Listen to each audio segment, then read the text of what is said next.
Hi అండి. ఈరోజు మా అమ్మమ్మ ఆవకాయ పచ్చడి చేసింది. సో న్యూ బిగినెస్ కోసం ఈ వీడియో చాలా హెల్ప్ అవుతుంది. సో లాస్ట్ వరకు చూడండి. ముందుగా బౌల్లో నూనె పోసుకొని అలాగే ఆవాలు, నువ్వులు వేసి దాంట్లో ఎల్లిపాయలు వేసి గోరగా వేగనియాలి.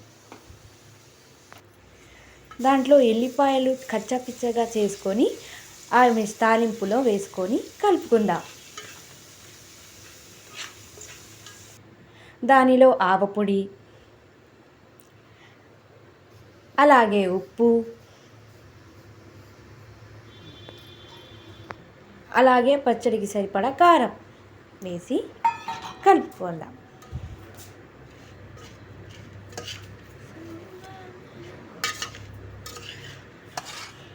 మనం ముందుగా తాలింపు పెట్టుకున్న దాన్ని ఈ మామిడికాయ ముక్కల్లో వేసి చక్కగా కలిపేసుకుందాం. ఫైనల్లీ ఇలా మామిడి ముక్కల్ని కలిపేసుకుంటే మామిడికాయ పచ్చడి రెడీ అయిపోతుంది.